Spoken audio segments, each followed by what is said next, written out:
Buenas noches. Jonathan, yo me presento en los grandes momentos de la asociación. Sobre todo, pues quería agradecerle y estoy muy alegre de ver al doctor Gracia, que sé que estuvo con el COVID, y a ver lo que ha salido bien. Espero que lo hayan vuelto, que lo hayan vacunado también, porque también se pueden vacunar aunque hayan salido de COVID. Y eso para mí es una gran satisfacción. Todos nuestros neurólogos salieron bien de COVID. Cayeron en banda, pero se pararon todos. Entonces, mi interés más que nada aquí, damas, es, yo sé que hay un grupo que confía mucho en mi palabra, no tuve muchos años diciéndole a ustedes la importancia de muchas cosas. Y es bien importante ahora hacer el uso de esta reunión para cualquier duda, inquietud, temores, porque todos tenemos temores, todos tenemos angustia, pero lo importante es que todos debemos vacunarnos por el bien de nosotros, por el bien de nuestra familia y por el bien del país, porque si nosotros no nos vacunamos, pues el país nunca va a surgir del todo. Y recuerden que aunque se hayan vacunado, no pueden andar por la calle como si nada, porque es una protección después de la última vacuna, son como 15 días más, y esa vacuna nada más que nos protege un 90%.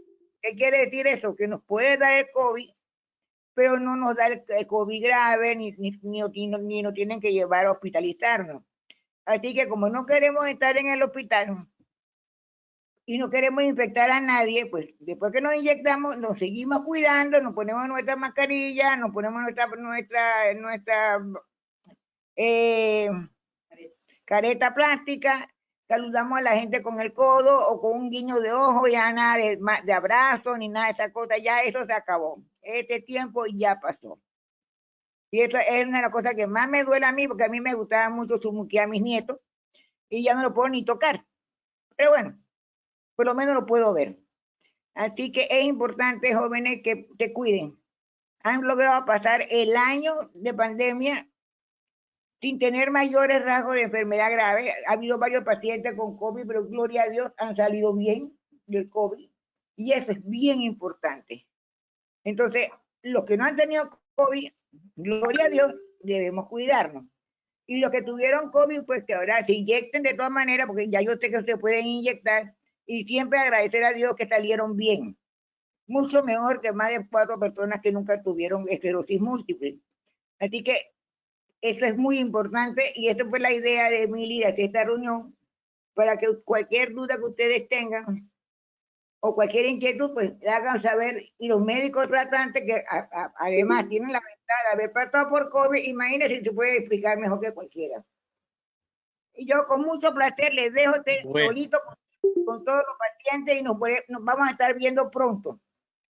Dios quiere que así sea. De acuerdo. No. ¿Cómo no? Muy bien. Yo voy a, primero que nada, muchas gracias por la invitación, ¿verdad? Siempre la Asociación de Pacientes y Familiares de Panamá siempre está a la vanguardia y tratando de educar constantemente a sus grupos y a sus miembros. Saludo a todos ustedes y me ha pedido que hable un poco de COVID, la vacuna de COVID y la esclerosis múltiple. Creo que eso es más o menos el conversatorio que vamos a tener. Pero bueno, quedamos de que voy a darle un poquito, de presentarle la situación, de cómo está la situación epidemiológica, un poquito lo que es el COVID y la parte clínica, y luego lo que se ha ido haciendo y qué es lo que hay que tener en cuenta con los pacientes con esclerosis múltiple y esta era de COVID. Obviamente, cuando yo hablo de COVID, presento esta filmina, que es lo más importante, que es la primera defensa hacia el COVID, que todos ustedes lo saben y lo recalcamos constantemente, que es el uso de la mascarilla, lavarse las manos frecuentemente, un distanciamiento físico, no social, pero sí físico, y sobre todo quedarse en casa, al menos que sea muy necesario salir. ¿Ok? Esto es lo que está ocurriendo hoy, en junio del 2003, del 2020. Habían ya 6,5 millones de casos, 384,000 muertos, y en Panamá, para esa época, teníamos 14,000 casos y muy lamentable 352 fallecidos. ¿Ok? Y en esa época, esto es Norteamérica, que estamos hablando de junio. Norteamérica, nosotros pertenecemos en esta medición de COVID, pertenecemos a Norteamérica, a la región de Norteamérica que incluye Centroamérica y el Caribe. Ya Panamá se mostraba como uno de los países, de los 39 países que conforman esta región, ya estaba en quinto lugar de casos. Y si ustedes ven, los casos por millón de habitantes, ya estábamos prácticamente en segundo lugar, por debajo de Estados Unidos. Y los casos de muerte, también por el millón de habitantes, estábamos también ya en tercer lugar. ¿Qué ha pasado hoy? Imagínense ustedes, ya hoy tenemos casi 113 millones de pacientes con coronavirus, 2.500, 2.5 millones de habitantes que han fallecido. Y en Panamá tenemos, imagínense, al día de ayer, porque hoy deben estar saliendo ahora a las 6 de la tarde las cifras, casi 338,000 casos confirmados y 5,000, casi 5,800 casos fallecidos, lo cual nos hace que tengamos en la región, seamos el cuarto país con mayor caso de casos positivos. Seríamos también el cuarto país con la cantidad totales de muertes, 5.700, muy lamentable para un país como el nuestro. Nadie. Pero miren ustedes acá, los casos por millón de habitantes subimos a la segunda posición después de Estados Unidos. Tenemos 77,000 casos por millón de habitantes y subimos al tercer lugar de mayores muertos por millón de habitantes. Con esto nada más quería decirle que en nuestro país ha sido devastador este coronavirus y bueno, hemos tenido que todos juntos estar luchando contra él y por eso la importancia de las precauciones y las vacunas. Quería hacer un recorrido un poco de cómo ha ido este coronavirus durante Debe de salir ahí. Panamá. Recuerdan que en noviembre del 19 se hizo los primeros casos inusuales y no fue hasta el 1 de enero del 2020 donde relacionaron que era en un mercado de marisco de Wuhan en China. Se identifica el coronavirus el 7 de enero. La primera causa de muerte, la primera muerte en China fue el 11 de enero y salió de China el 14 de enero, dando todo esto en el 2020. El 11 de marzo se declara pandemia global. Recordarán que Panamá lo declaramos el 9, que lo veremos ahora, y no fue hasta el 21 de marzo donde las pruebas diagnósticas se lograron establecer. Y el 22 de marzo se dice que Remdesivir es el único antiviral y sigue siendo el único antiviral porque todo el otro uso de medicamentos no ha sido comprobado científicamente, excepto aquellos que bloquean los procesos inflamatorios. Pero contra el virus, por ahora, ni el vermecitina, ni el dióxido de cloro, ni la hidroxicloroquina, todo eso ha habido muchas controversias, pero al final pareciera que no hay datos suficientes para decir que son efectivos, ni para prevenir ni para atenderlo. Así que en Panamá, miren lo que ha ocurrido, 9 de marzo, primer caso, debutamos al día siguiente con la primera muerte por coronavirus. El 13 de marzo estamos en emergencia y el 20 de marzo, 25 de marzo declaramos la cuarentena. Rápidamente el virus se fue extendiendo en 15 días de una forma exageradamente y se pone la ley seca. Y el 13 de mayo duramos 2 meses en cuarentena. Recordarán que de mayo a la fecha fueron varios bloques que se fueron abriendo, la construcción, la industria, fuimos abriendo poco a poco, los cultos limitados, los servicios de transporte, algo de servicio aéreo. Sin embargo, subían y bajaban los casos, y en noviembre tenemos, luego de las fiestas patrias, etcétera, un segundo oleaje que fue bárbaro. Tuvimos casi 5.000 casos al día, con casi 50 muertos al día. Todo esto producto de las fiestas de patrias, de las fiestas de Navidad, de Año Nuevo. Y bueno, finalmente tenemos una cuarentena severísima que afortunadamente el 21 de enero empieza la vacunación, que ya creo que con lo que llegó hoy en la madrugada o ayer, tenemos casi 135.000 vacunas que llegaron, y veremos un poquito la población que se va a vacunar. Y se programa que el 6 de marzo se levante la cuarentena, quizás llegando a un bloque 6 por primera vez, pero con restricciones sanitarias. Y si no nos cuidamos, se pronostica que si no nos cuidamos suficientemente, a fines de marzo o abril podríamos tener una tercera oleada. Esperemos que no, y creo que va a depender realmente de todos nosotros. Así que con esta pequeña introducción epidemiológica y algo histórica de cómo ha ido esto en Panamá y lo que queda por venir, un pequeño recordatorio que a lo mejor ustedes ya han estado en conferencias, en otras reuniones, que es el coronavirus. Bueno, el coronavirus es un virus, hay 7 tipos que afectan al ser humano, usualmente hasta muchos años están rondando, pero eran enfermedades gripales de leves, quizás a moderado, y generalmente no graves hasta que llegaron estos 3 virus, el SARS-CoV-1 y el MERS del Mediterráneo, que empezaron a producir un poquito de mayor mortalidad, pero menos contagiosos, hasta que llegó el SARS-CoV-2, que sí es mucho más contagioso y produce una mortalidad debido a la gran cantidad de casos que produce. Se ve más la mortalidad. Aquí ustedes miren la familia del coronavirus, lo grande que es, enorme. Nosotros estamos por aquí arriba y vemos cómo este virus, que miren qué simpático lo han descrito, un virus tan canalla y mortal. Y estas se llama coronavirus porque tiene todas estas pequeñas puntas, spikes que le llaman, ¿verdad? En forma de corona.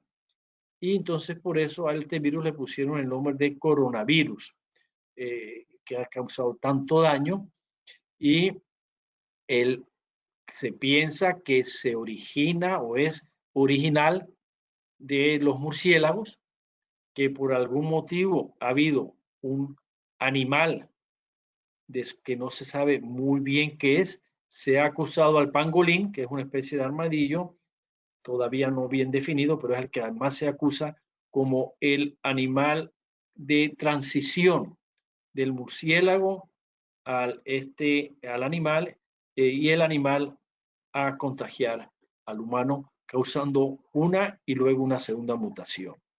Así que recuerden que el coronavirus se transmite a través de gotitas de la saliva, cuando hablamos, cuando estornudamos, cuando tosemos, sale al medio ambiente y lo contagia el otro ciudadano a través de la fosa nasal, a través de la faringe y también a través de la conjuntiva de los ojos.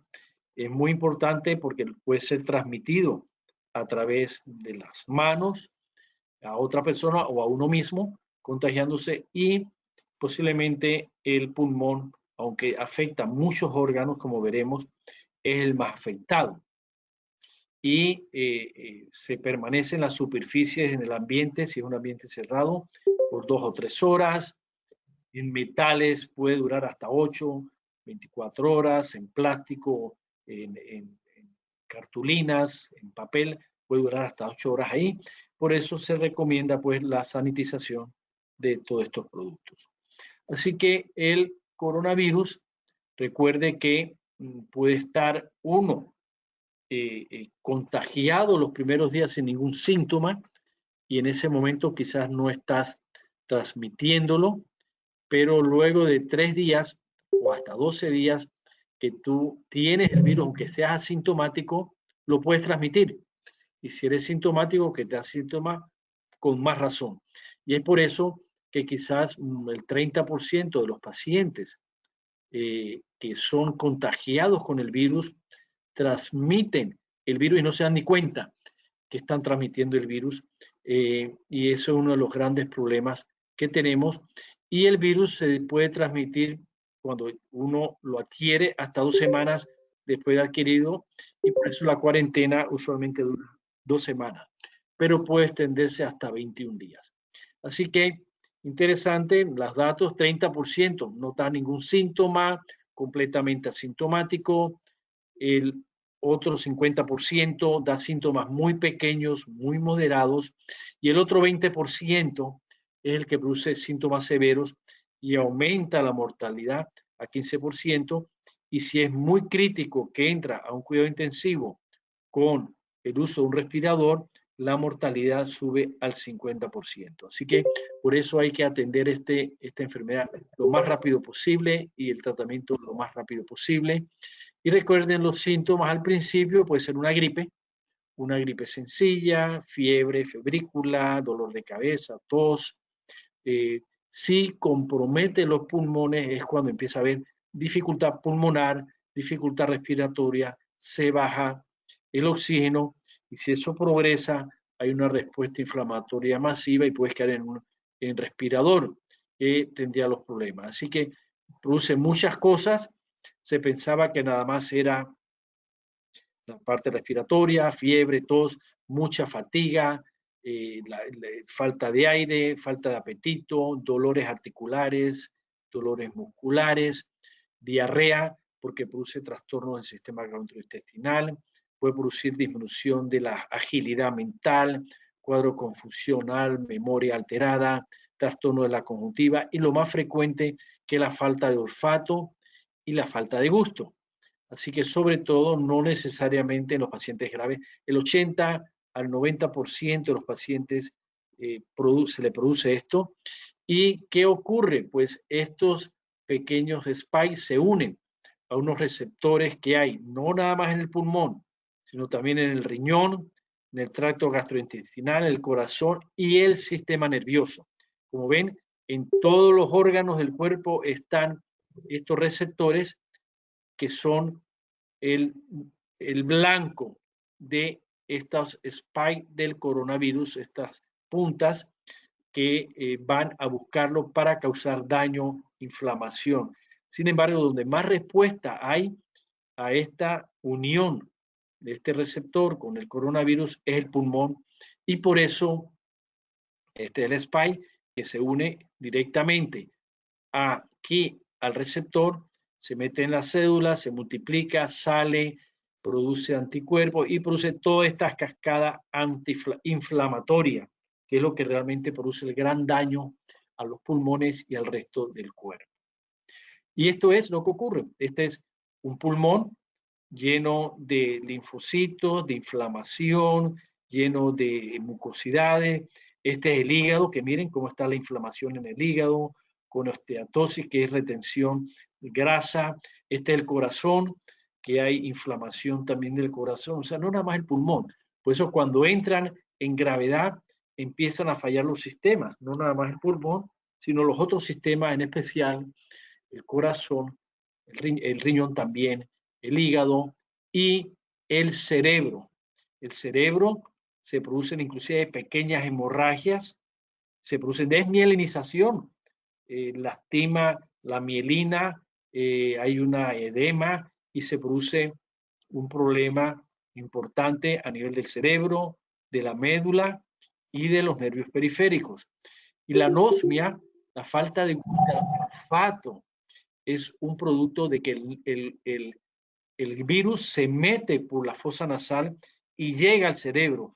Y miren estas resonancias, como aquí, este es el bulbo olfatorio, aquí es donde viene la parte superior de la nariz, aquí está el bulbo olfatorio inflamado, contagiado de coronavirus, que se va al cerebro, inflama el cerebro, como lo están viendo aquí, Este es el bulbo olfatorio, que afecta todo lo que es el giro recto del área olfatoria, y por eso dejamos de oler, y por ahí mismo dejamos de saber, de tener el gusto y el olfato, se nos quita el apetito, y no estamos muy seguros si es una infiltración propia del virus o también la misma inflamación que el virus produce alrededor de estos nervios. O sea, con esto vemos cómo el virus se mete por todos lados, se mete por el cerebro, por todos lugares, pero sobre todo el pulmón. El pulmón se produce la neumonía, es una radiografía simple de tórax al inicio, y aquí ya es cuando está todo lleno el pulmón de mucha inflamación. Mira aquí qué rápido va, el 17 de marzo, al día siguiente miren cómo se ha producido, ya la semana o los 10 días está muy afectado y este paciente está en intensivo, y si le hacemos una tomografía, todo esto es neumonía por coronavirus en la tomografía.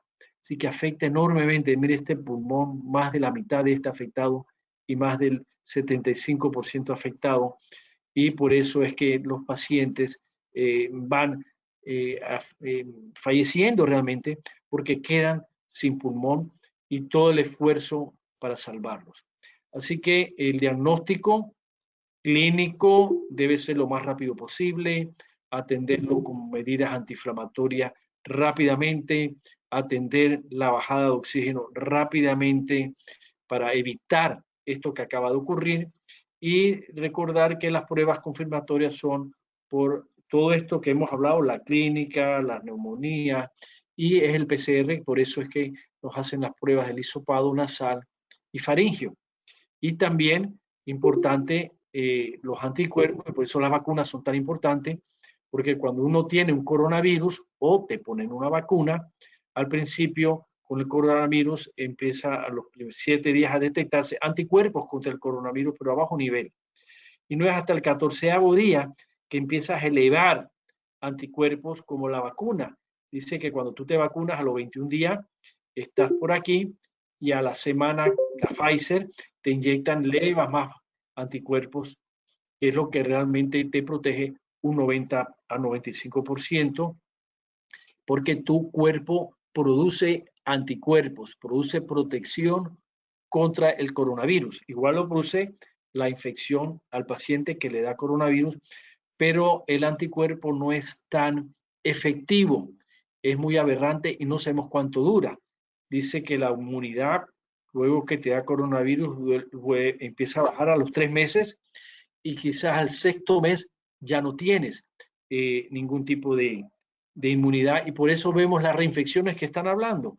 Dice que son cepas nuevas, que esto y lo otro, pero un paciente que le da coronavirus, luego de 6 meses, la inmunidad baja mucho y estás expuesto a volverte a infectar. Así que las guías de tratamiento han sido internacionales, que no vamos a hablar de eso. Sabemos que, ya que estoy neurólogo y estamos en la parte neurológica, del 25 al 30% de los pacientes desarrollan algún tipo de enfermedad neurológica. En estos momentos estamos haciendo un estudio en el Hospital Santo Tomás de complicaciones neurológicas del COVID desde abril a septiembre del año pasado. Estamos teniendo situaciones muy interesantes. Hemos tenido toda falta de gusto, enfermedad cerebrovascular, dolores de cabeza, trastornos cerebrovasculares, encefalopatías, mielitis. Vamos a publicar próximamente, ya fue aprobado, cómo el coronavirus puede afectar la médula y dejar una mielitis transversa, como ocurre a veces en la neuromielitis óptica. Y vamos, que un caso panameño va a ser publicado, ya está aceptado, va pronto a salir. Después se los comparto a ustedes para que lo tengan, con un caso panameño. Así que todas estas neuropatías periféricas, todo eso puede dar el Guillain-Barré, la neuropatía periférica puede dar el COVID. Es por eso que tenemos que protegernos, es por eso que tenemos que cuidarnos, y es por eso que no duden ustedes en vacunarse. Así que ya la tercera parte de la conferencia es qué va a pasar, qué pasa con la paciente con la esclerosis múltiple que se ve afectado o viviendo con esta nueva situación de COVID. Esta es una publicación que salió ahora en septiembre del 2020 con mucho esfuerzo. La íbamos a hacer realmente en febrero o marzo de 2020, que eran las guías del tratamiento de la esclerosis múltiple de Centroamérica y el Caribe, con un gran esfuerzo de neurólogos de Centroamérica y del Caribe.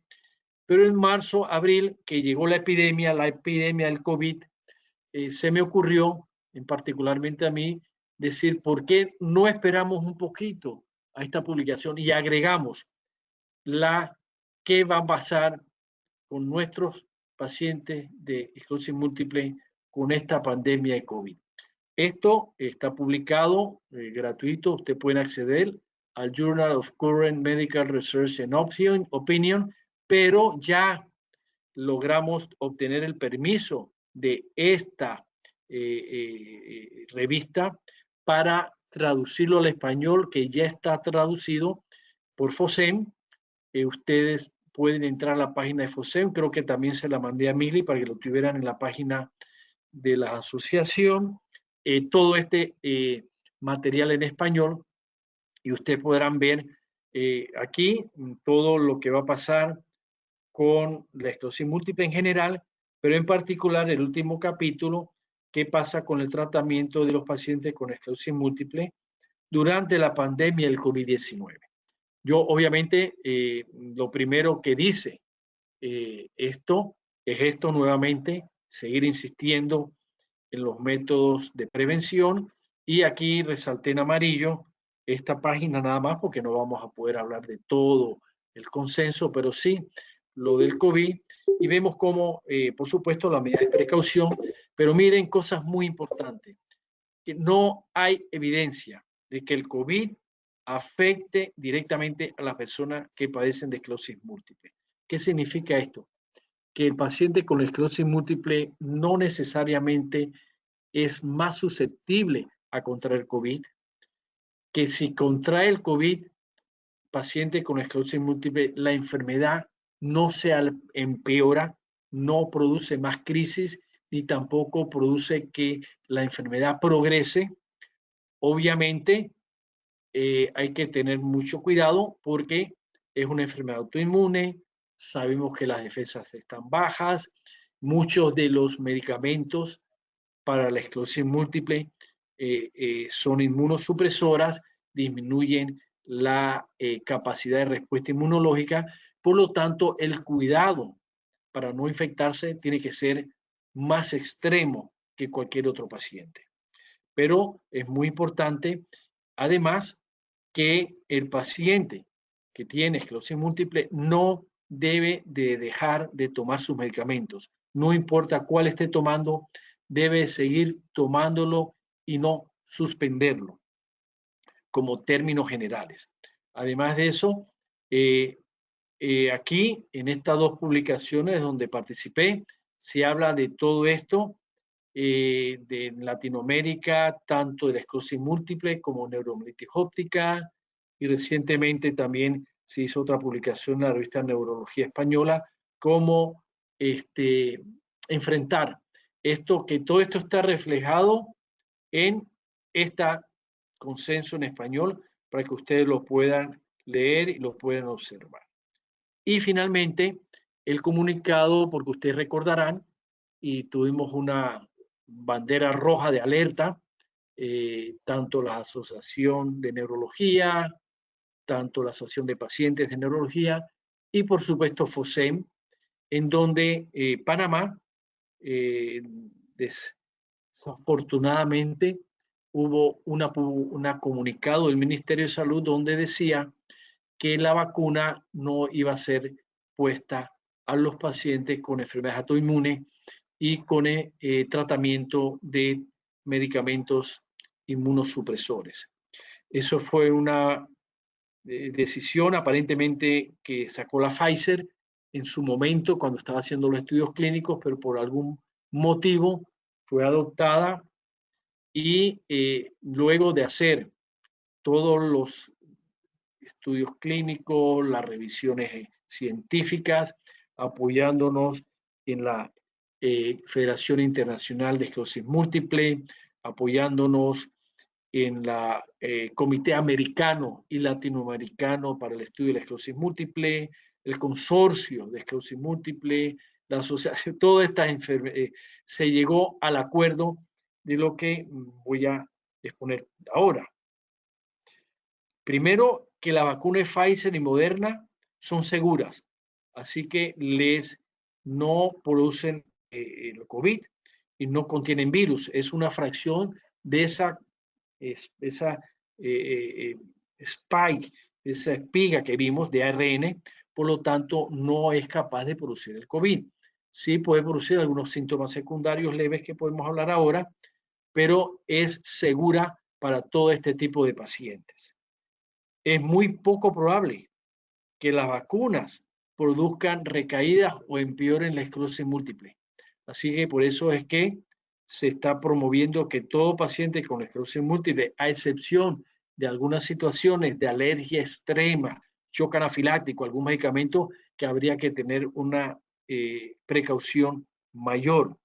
Así que los efectos secundarios que puede tener la vacuna, fiebre, escalofríos, dolor en el brazo donde te inyectan, a veces algunos dolores musculares artrálgicos, son transitorios, generalmente son leves, se van en un par de días generalmente, pero es mucho mejor, mucho menos arriesgado a tener coronavirus, que sí nos puede matar, y por supuesto no suspender los medicamentos del coronavirus.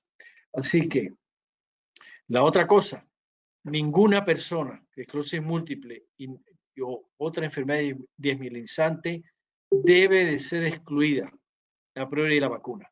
Eso quedó muy claro en todos estos documentos. Claro, por supuesto, la vacunación es voluntaria. Debe de consultar a su médico tratante para tomar una decisión conjunta, y salvo que tenga un criterio médico muy importante, debe de llevar a ser vacunada, ya que se ha demostrado que son seguras y eficaces. Por supuesto, como decía, el riesgo de enfermedad de COVID son mucho mayores que los riesgos potenciales de una vacuna, de esta vacuna, y debe, además de eso, vacunarse toda la familia. Así que recuerden que una dosis se queda corta y debe de seguir la segunda dosis, porque ahora ha habido alguna noticia por ahí de que la segunda dosis da mucho más efectos secundarios que la primera dosis. Sí, correcto. Pareciera que sí, pero también es transitoria y no necesariamente va a ocurrir una reacción secundaria mayor. Recordar que el paciente debe continuar con su tratamiento. El paciente con esclerosis múltiple debe continuar con su tratamiento y puede vacunarse usando su tratamiento perfectamente. Hay algunos medicamentos que tendríamos que tener alguna precaución adicional, no porque haga daño, sino porque la respuesta inmunológica, la respuesta de protección puede ser menor, ya que medicamentos como ofatumumab, que acaba de ser aprobado, alemtuzumab, cladibrina, ocrelizumab y rituximab, disminuyen la respuesta genética, de la respuesta inmunológica, porque bloquean estos linfocitos que producen casualmente los anticuerpos contra la vacuna. Entonces, ese es el único problema, no porque vaya a hacer ningún daño, ni porque vaya a inactivar el medicamento, ni mucho menos. Por lo tanto, se recomienda que si vas a ser vacunado y, por ejemplo, te toca el medicamento en el mes de marzo y te van a vacunar en abril, no te pongas el medicamento en marzo, posponlo un mes, vacúnate el mes que te va a tocar la vacuna, y una vez que pasas el periodo de vacunación vuelves y reinicias el tratamiento. Ahora, si la vacuna te toca al tercer o cuarto mes, que ya como digamos ocrelizumab o cladibrina o alemtuzumab, pues te la pones, no va a pasar nada malo, te va a crear inmunidad, pero quizás no va a ser tan efectiva como cuando te la pones en esta situación. Así que yo creo que todo esto es muy importante. Como decía la señora Emilia, yo me vacuné el jueves pasado, no me pasó nada. Creo que tendremos algunos testimonios de los pacientes ahora. Me dio un poquito de dolor del brazo, en la noche me dio un poquito de fiebrecita baja con escalofrío, me tomé 2 Tylenol y se acabó. No he tenido ningún otro problema. Y como ustedes saben, pues me vacuné porque entro en esta etapa. Trabajadores de la salud, que ya estamos en esta etapa, en la primera fase, que no éramos primera línea. Para los pacientes con esclerosis múltiple deben de entrar en la segunda etapa en población de 16 a 59 años con enfermedades crónicas. Y la esclerosis múltiple, pues es una enfermedad crónica, como todos sabemos, y debe de ser tomada en cuenta al menos para ser vacunada en esta fase 2, que según el ritmo que vamos, recuerden que tienen que ser vacunados toda esta gente, que son una buena cantidad de personas, los bomberos, la Cruz Roja, Senadis, Sinapro. Una vez que todo este grupo sea vacunado, que es una buena cantidad, pues iniciaríamos la fase 2 y nuestras pacientes pues deberían entrar en esta fase. Así que bueno, con esto quería darle un pequeño resumen de cómo está la situación en Panamá y en el mundo, cómo fue la historia o ha sido la historia que no ha terminado todavía, un poquito recordar de lo que es el coronavirus, las medidas que tenemos que tener, cómo nos afecta y cómo está la situación del COVID y esclerosis múltiple, tanto en su tratamiento y con la aplicación de la vacuna. Así que muchas gracias y después si hay alguna pregunta, interrogante, pues con mucho gusto, pues los que están dirigiendo el panel dirán cómo seguirá la metodología. Muchas gracias. Gracias, doctor. Bueno, sí, yo creo justo que dentro de... Sí, muchas gracias por todo ese conocimiento que nos comparta y con la paciencia que lo hace.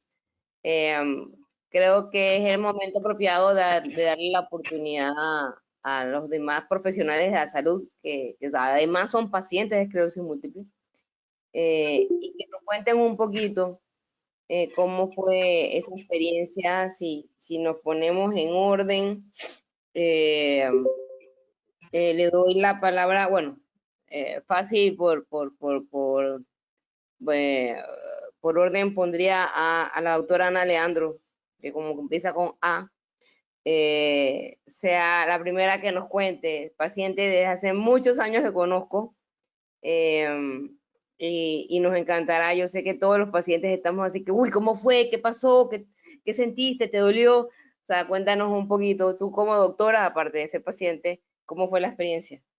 Hola, buenas noches a todos. Yo soy pediatra, tengo 21 años con esclerosis múltiple, así que ya he pasado por las subidas y las bajadas del carrusel.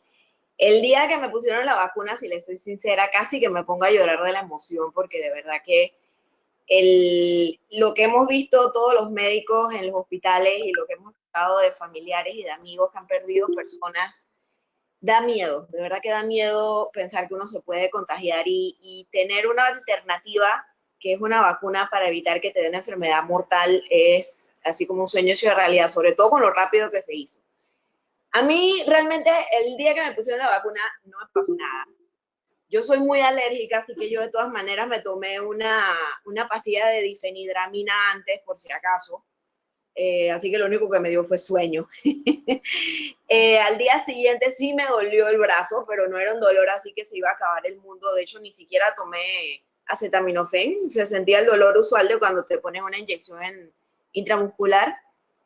Al tercer día sí me dolió todo el cuerpo como si me hubiera masticado una vaca, pero igual al cuarto día ya no tenía absolutamente nada. Así que realmente no fue nada desagradable, no fue nada incómodo y no he sentido ningún efecto extraño de ninguno de los síntomas de la esclerosis múltiple que suelen asomarse por ahí de vez en cuando. No sé si... Y cuéntanos, Ana, tú eres usuaria, creo que tu medicamento que usas es Fingolimod, ¿cierto? Sí, yo tomo Fingolimod. ¿Tomaste igualito ese día que te ibas a vacunar y al día siguiente normal? Sí, yo el tratamiento con Fingolimod lo sigo igual. Yo sí me había leído a ver qué medicinas había que parar o no parar de acuerdo al tiempo de vacunación, y realmente los interferones y los orales casi todos estaban en el grupo de tú puedas seguir tu tratamiento, aparte de los que dijo el doctor Fernando Gracia, que sí son los más inmunomoduladores más potentes, que son los intravenosos, pues todo lo demás sí se podía seguir usando sin ningún problema. Ok, qué bueno. Oye, nos alegramos, de verdad que sí, que ya te hayan vacunado, por ser doctora, mi pediatra, imagina. Pediatra, hay que seguir cuidando a los niños, así que te lo agradezco un montón y que nos alegramos contigo, ya llegará el momento que estemos todos vacunados.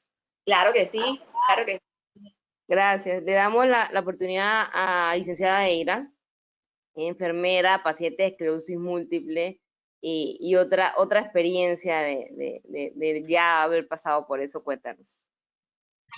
Bueno, mi experiencia fue bastante traumática para mí porque no me gustan las vacunas, me gusta pullar, pero no me gusta que me pullen.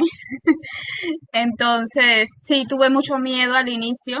Yo estoy ahorita en la sala de COVID de intensivo, directamente con pacientes, pacientes graves, pacientes con muchas complicaciones, con muchos medicamentos. Y la opción de ponérmela al inicio no la aceptaba mucho por los síntomas, por estar pendiente a qué me iba a pasar. Bueno, decidí ponerme la primera dosis, me fue bien, solo me dio migraña, tomé medicamentos para el dolor, descanso y alivio. Eso fue el 20 de enero. El 18 de febrero me puse la siguiente dosis, la número 2.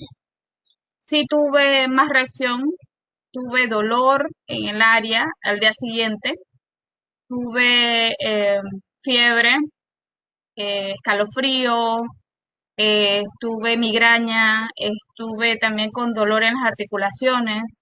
Sí tuve que ponerme medicamentos intravenosos porque estando en el trabajo, el estrés, el 16 horas trabajando, más los síntomas, sí fue un poquito más complicado. Pero como dice el doctor Fernando, es algo pasajero, es algo que ya nos está protegiendo para, en tal caso, Dios no lo quiera, nos lleguemos a contagiar, sean más los síntomas más leves. En sí, yo siento que está afectando bastante a las personas el área emotiva, el área de aceptación y de prever qué va a pasar. Estar en ese constante de que me voy a mejorar o no me voy a mejorar o que voy a sentir es lo que está dañando más que todo al paciente. No están aceptando. Y cuando lo aceptan ya es demasiado tarde. Entonces, al tener tantos síntomas, por lo menos yo no estoy en tratamiento, yo estoy en observación todavía por la esclerosis. Entonces, era para mí mucho más, mucho más nervio saber qué me iba a pasar. Pero gracias a Dios ya tengo las 2 dosis, estoy cubierta, estoy tranquila, estoy atendiendo a los pacientes, ya tengo esa tranquilidad emocional de que, bueno, por lo menos estoy cubierta. Y no estoy en la Claro, expectativa de cuándo me voy a contagiar o si me va a dar fuerte o no. claro. Bueno, yo creo que tú me das un poquito la razón en el sentido que yo he dicho que si las vacunas se tomaran en vez de que se inyectaran, más personas estarían dispuestas a vacunar. Yo también Exactamente. le tengo pánico a la inyección, y cada vez que me tengo que inyectar de algo, digo, por Dios, que esta mujer tenga buena mano. O sea, es como que lo que más me importa, el dolor. Exactamente. El dolor es un factor que mentalmente nos incapacita. A mí, por lo menos, yo tengo dolor y yo no sé qué hacer y me voy desesperando y tienen que volverme a la realidad de que es pasajero, que se me va a quitar. Entonces, pero bueno, gracias a Dios fueron leves. Y realmente lo es. O sea, después que te inyectan, dicen, oye, coño, no fue nada. Pero es que Sí. nada más que verla venir. El problema es verla venir. Es Ujú. lo que más nos afecta. Ahora, estoy buscando el tercer participante, que es un farmacéutico, paciente de esclerosis múltiple, pero no lo veo en la lista de pacientes. No sé si está Ultiminio. No lo veo no, parece que algo le pasó y no nos acompañó. Pero bueno, nada, ustedes quedaron representando a los pacientes. De verdad, te lo digo otra vez, me alegro un montón. Ustedes están abriendo el camino y vamos nosotros después y que de verdad las protejan y puedan seguir con ese trabajo que es tan importante. Que ambas dos, ¿no? Ujú. No, créeme, Ira, que 16 horas, coño, que no lo aguanta nadie. Con esclerosis múltiple, eso no es jugando. Así es que mi respeto. Y nada, abrimos el set de preguntas. Tengo algunas para el doctor Gracia, que seguramente no se ha ido, que debe estar, quitó la pantalla. Quitó la cámara, digo.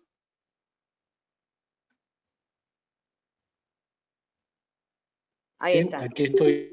Mire, Ok, claro que doctores, sí. tengo algunas preguntas para que los pacientes vayan cogiendo confianza. Les voy a decir, a la mano derecha de la pantalla ustedes ven un globito que debe tener un número 4. Ustedes lo apretan, ahí pueden escribir las preguntas que quieran hacer al doctor. Yo le voy leyendo acá. Dice que están hablando de que en la vacuna están encontrando la cura de la esclerosis múltiple. ¿Cómo así? Sí, ha habido una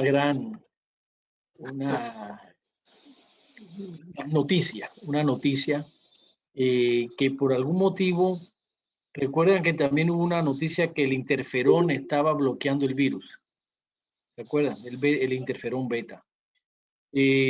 Por algún motivo no se ha probado. Eso apenas han habido unas observaciones que piensan que bloqueando con el ARN se bloquea un poco el proceso inflamatorio, que estos antígenos también, estos anticuerpos también bloquean de alguna forma la respuesta inflamatoria de la esclerosis múltiple o de alguna desmielinización. Pero bueno, ojalá, ahora mismo no hay nada contundente, ha sido unas observaciones de algún grupo y que, bueno, la Pfizer quien es que es el que tiene que manifestarse un poco más, o sus investigadores, no ha dicho nada por ahora contundente. Pero bueno, siempre es una línea interesante porque aparentemente disminuye la desmielinización de los pacientes que padecen COVID. Así que vamos a ver, ojalá. Wow. Y lo triste es que seguramente ya no va a costar lo mismo cuando sepan que cura la esclerosis múltiple. Bueno, ¿no va a pasar qué? No va a costar lo mismo. El precio no Bueno, va a ser vamos a el ver, mismo. por ahora la vacuna es gratis, vamos a ver qué pasa. Sí, no va a ser el mismo. Ok, la otra pregunta que pues me llega casi todos los días de los pacientes. ¿Será posible que ahora que ya los médicos los están vacunando, que nos van a vacunar a nosotros, se abra la consulta externa?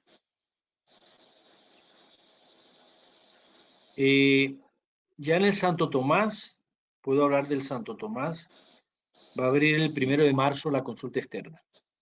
Porque ya la ¿Okay? escucharon de parte de él. Creo que ya va a ser el sistema.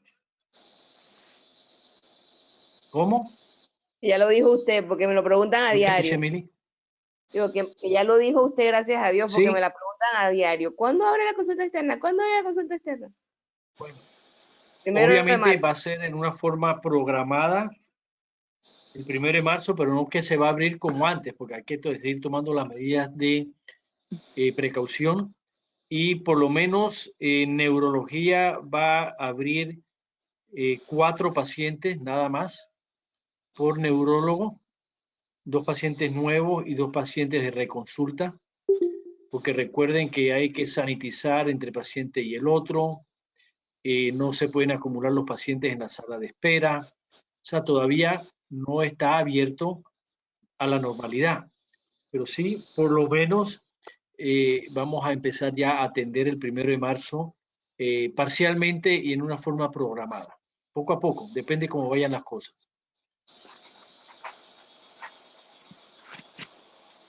Okay, acá están las preguntas. Nos pregunta Stephanie, si tienes alguna repregunta sobre lo que tú voy a leer, Stephanie, puedes abrir el micrófono.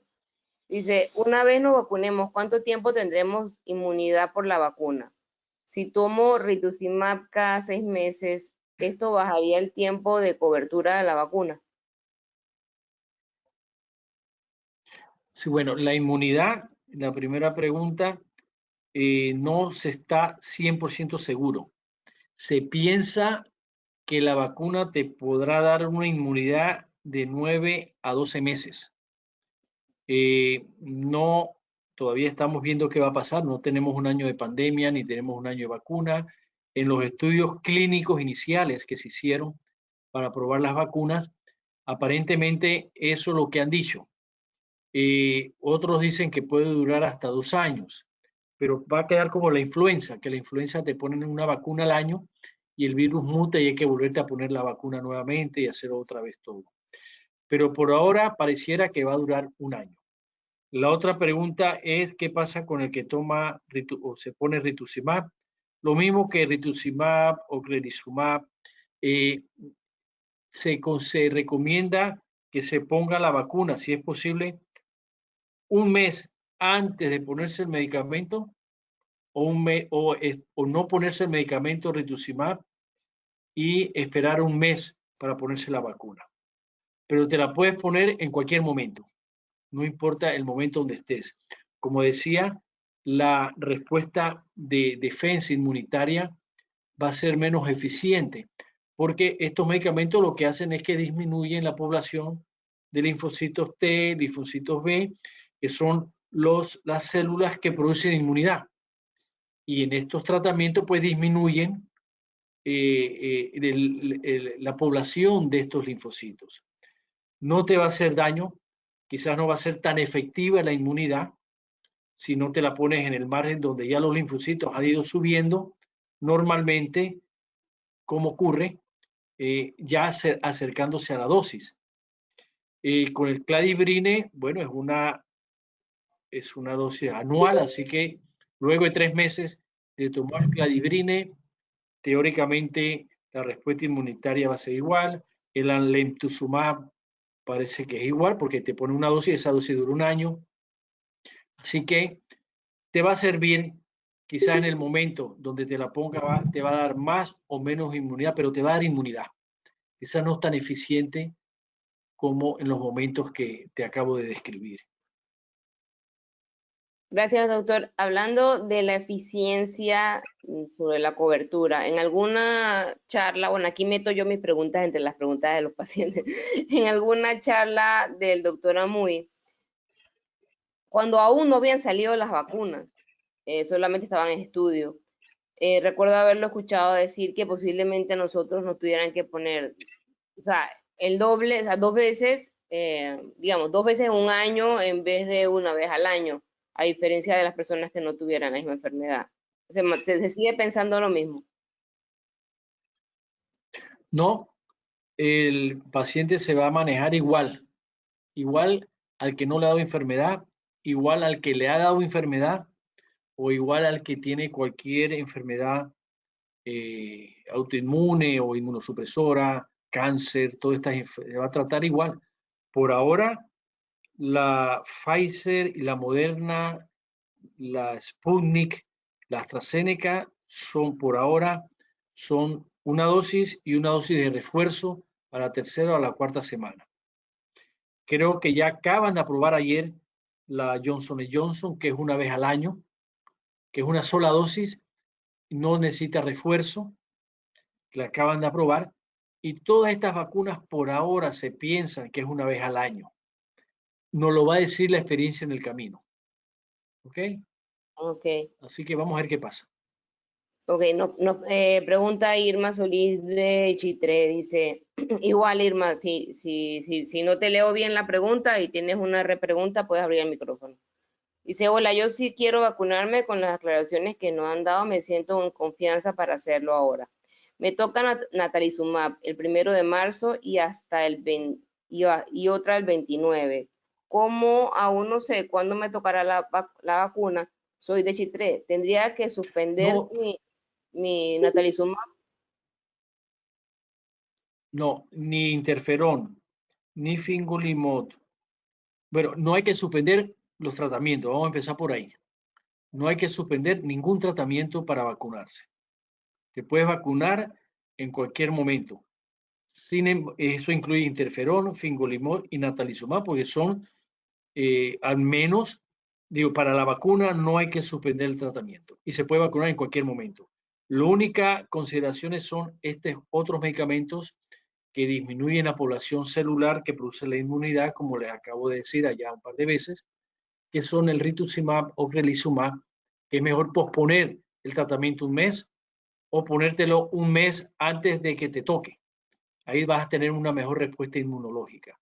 Y si estás con cladibrine y alentuxumab, que es una vez al año, ahí no puedes hacer nada, 3 meses luego de la dosis que has recibido, la inmunidad va a ser bastante aceptable.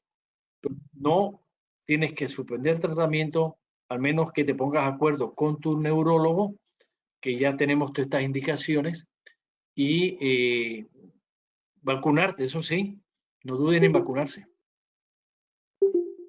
Ok, doctor, acá pregunta Nidia, gracias doctor, pregunta Nidia que si puede facilitar el número de teléfono para sacar la cita en el Santo Tomás. Yo no sé si ya lo arreglaron, porque el teléfono de Santo Tomás está dañado hace como 5 años. Bueno, sí, Código a veces hay, pero creo que es 507-7700, algo así. Me los cambian de vez en cuando. Pero bueno, eso lo puedes conseguir fácilmente. Pero es por llamada, no puedes ir al Santo Tomás a hacer una cita. Como a todos los hospitales, tienes que llamar al hospital, al call center, y ahí te generan la cita. Porque Emanuel pregunta, una pregunta antes de ponerse la vacuna, como uno se da cuenta, ¿cómo uno se da cuenta? En el caso, Emanuel escribe como piensa. Si fuera caso que fuera asintomático y no sepa que tiene COVID y se pone la vacuna. Exacto. Bueno, ¿qué pasa? Bien, la única forma que a cualquier persona que no se le debe poner la vacuna es si tiene la enfermedad de COVID activa. O sea, si tú no sabes que tienes COVID y eres asintomático, no tienes una respuesta y no lo puedes saber y tú te la vas a poner. No te va a pasar nada. Pero donde no te la debes de poner es si tienes la enfermedad activa. O sea, si te contagias, tienes fiebre, tos seca y todos los síntomas pulmonares, las recomendaciones hoy en día son que durante esos 14 días de enfermedad no te debes de poner la vacuna, con o sin esclerosis múltiple. Y debes esperar 14 días más luego de pasar la cuarentena, entonces ahí te puedes poner la vacuna. O sea, que si el 1 de marzo te haces el diagnóstico de COVID y te sale positiva la prueba, no te puedes poner la vacuna hasta el 1 de abril. Tienes que esperar, dejar pasar 4 semanas, las 2 semanas de enfermedad y 2 semanas más de convalecencia.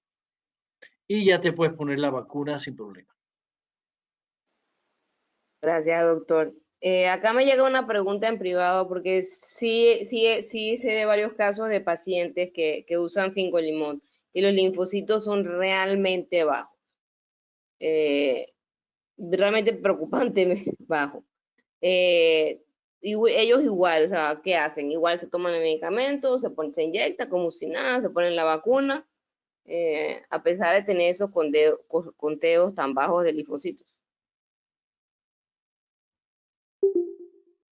Sí, con más razón tiene que ponerse la vacuna, porque debe de ser protegido, ¿entiendes? Recuerden que también la ventaja del fingolimod es que no destruye los linfocitos. los secuestra en los ganglios linfáticos.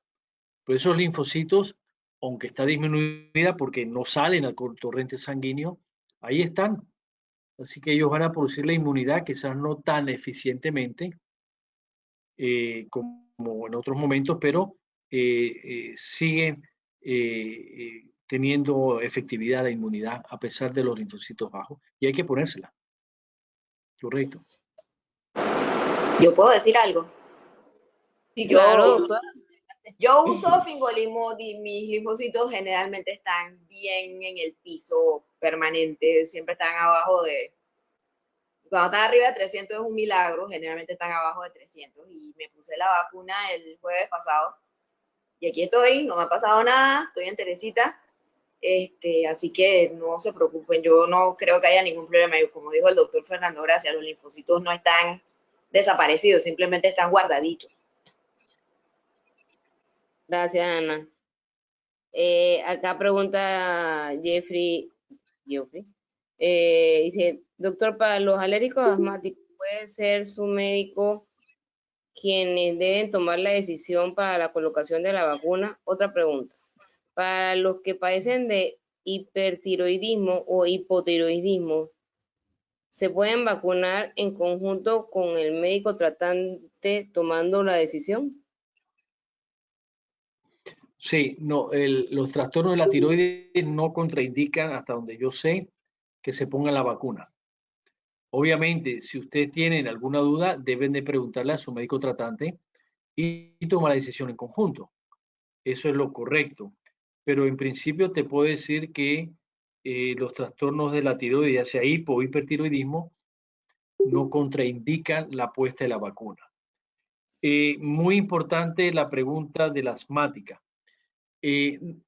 No hay contraindicación para poner la vacuna a pacientes alérgicos al polvo, a alimentos, tampoco hay contraindicación para ponerse la vacuna a pacientes que son alérgicos a medicamentos. Siempre hay que decirlo cuando te vas a vacunar. La precaución máxima hay que tomarlo en aquellos pacientes que han tenido reacciones alérgicas muy severas como digamos choque anafiláctico, que es la más severa de las reacciones alérgicas, que se obstruye las vías aéreas, se queda sin respirar, te desmayas y es todo un problema que puede causarle la muerte a un paciente cuando hace esas reacciones severas, y eso hay que informarlo, y eso se informa realmente cuando te van a poner la vacuna. Y te preguntan, ¿eres alérgico a algo? Tú dices sí o no. Y si has tenido shock anafiláctico, pues hay que tener muchísimo más cuidado para la vacuna, y hay pacientes que prefieren no ponérsela, pero tampoco lo contraindican. Sí, medidas extremas. Conmigo se vacunó una interna que estaba conmigo y era asmática. Y yo soy alérgico a la ciprofloxacina. Así que a los dos nos dejaron sentados por 30 minutos. Cuando tú llegas y dices, eres alérgico a algo, a lo que sea, si no eres alérgico, te dejan 15 minutos sentado para cualquier reacción, porque creo que han ocurrido 6 o 8 casos de shock anafiláctico a la vacuna en 6 millones de pacientes. Muy, muy, muy poco, pero ha ocurrido, eso no se puede decir que no ha ocurrido. Y si eres alérgico a algo, posiblemente tengas más predisposición a tener un cuadro alérgico a la vacuna, que ocurre muy poco también, pero se toman las precauciones.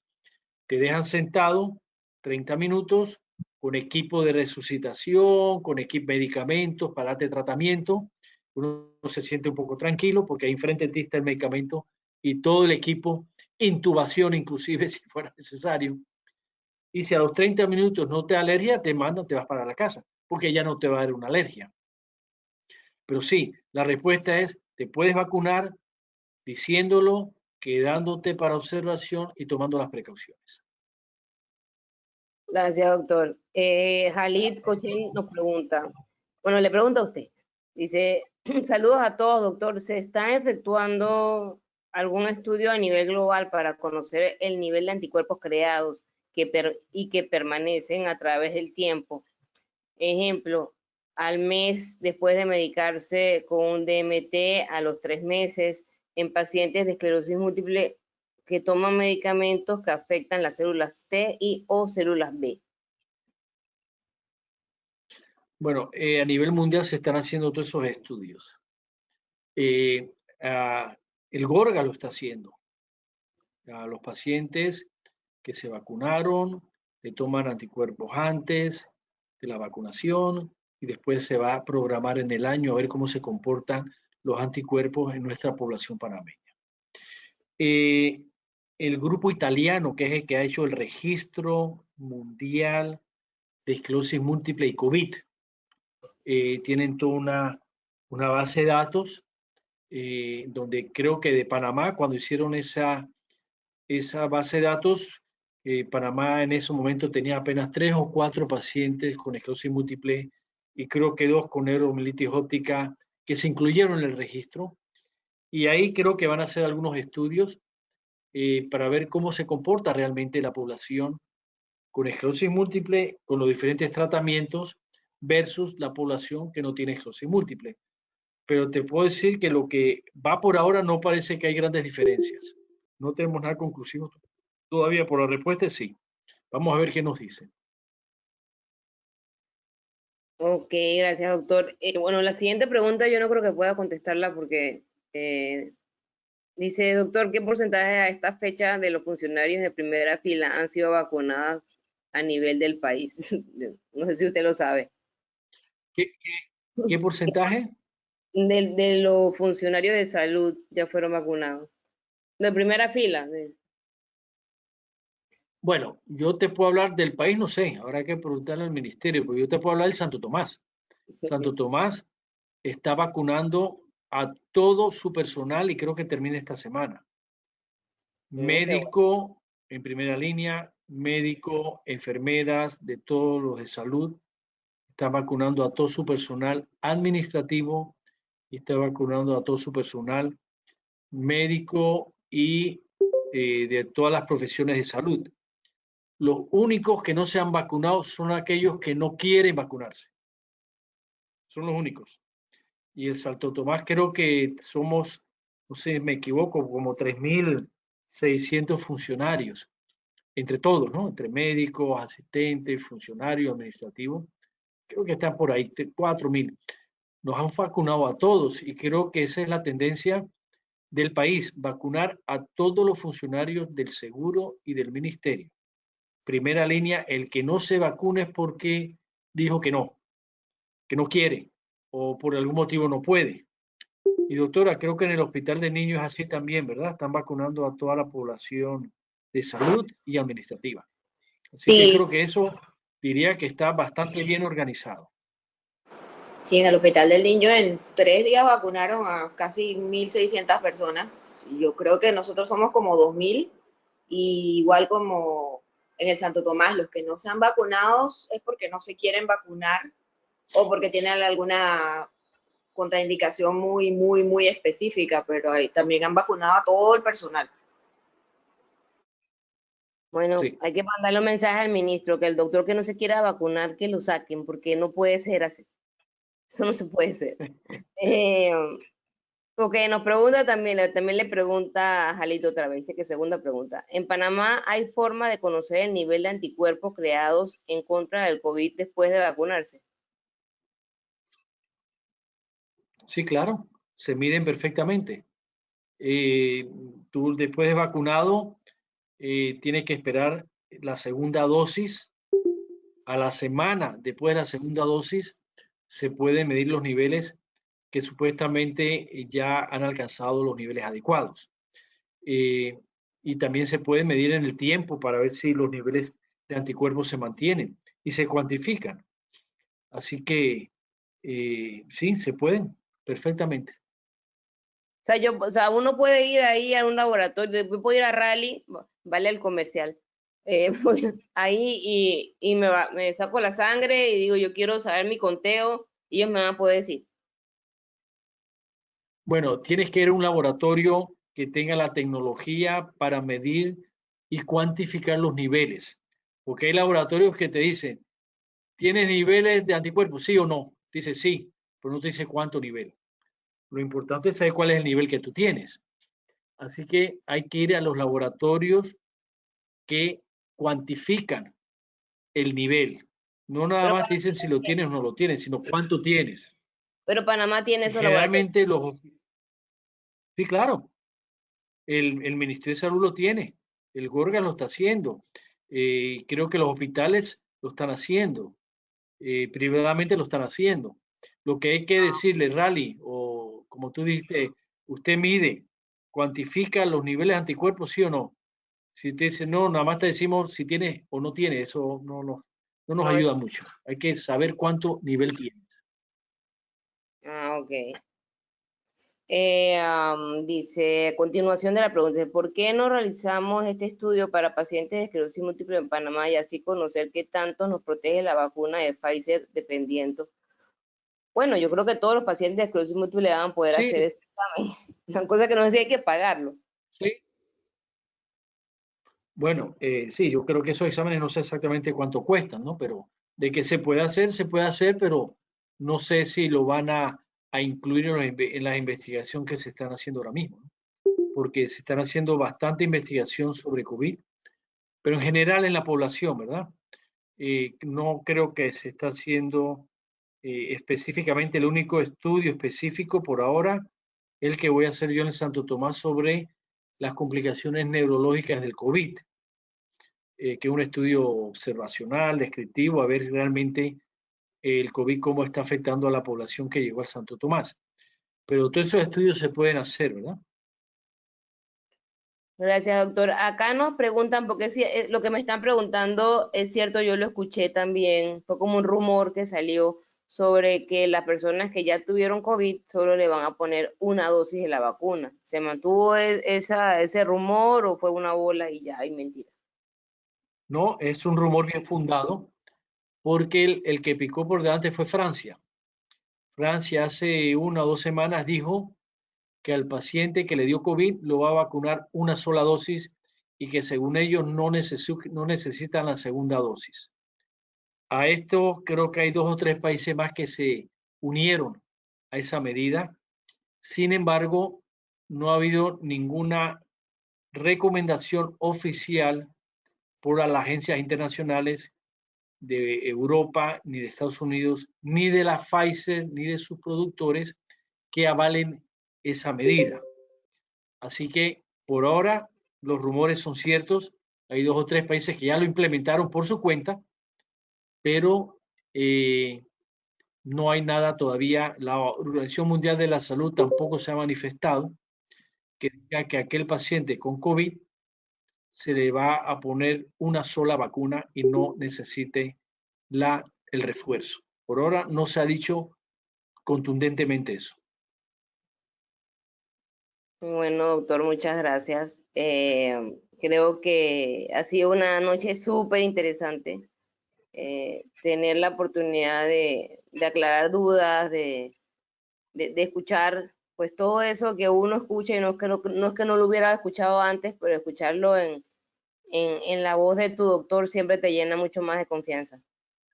Así es que, pues muchas gracias.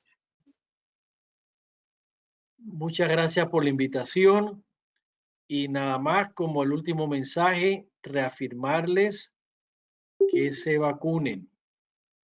No pierdan la oportunidad de vacunarse. Coméntenlo con su neurólogo para que les dé el visto bueno, para que ustedes se sientan un poquito más cómodas. Si son alérgicas, díganlo para que tomen las precauciones. No dejen de tomar medicamento ni colocarse el medicamento para ponerse la vacuna. No dejen de tomar los medicamentos para la esclerosis múltiple por el COVID. Así que les dejé el comunicado que hizo FOSEM, creo que yo se lo mandé a Mili, debe tenerlo para que ustedes lo puedan leer. Pónganse en la página de FOSEM para ver el consenso de esclerosis múltiple centroamericano, que pueden tener alguna guía. Está en español y pueden orientarse y aprender un poco. Así que bueno, muchas gracias a todos, tengan buenas noches, que sigan portándose bien, por favor, sigan manteniendo todas estas medidas de bioseguridad, aunque nos vacunemos, todavía hay que soportar este año. Creo que quizás ya el fines de año pues, tengamos mejores tiempos y nos podamos ver personalmente, porque esto de la videoconferencia está muy bien, pero nada como vernos y hablarnos, ¿verdad? Darnos un abracito también. Qué bueno. Así es. Bueno, hasta luego y buenas noches. ¿Ah? Que vaya bien. Hasta luego. Buenas noches, doctor. Gracias. Hasta luego. Buenas noches, doctor. Gracias. Gracias, Mili. Gracias a todas.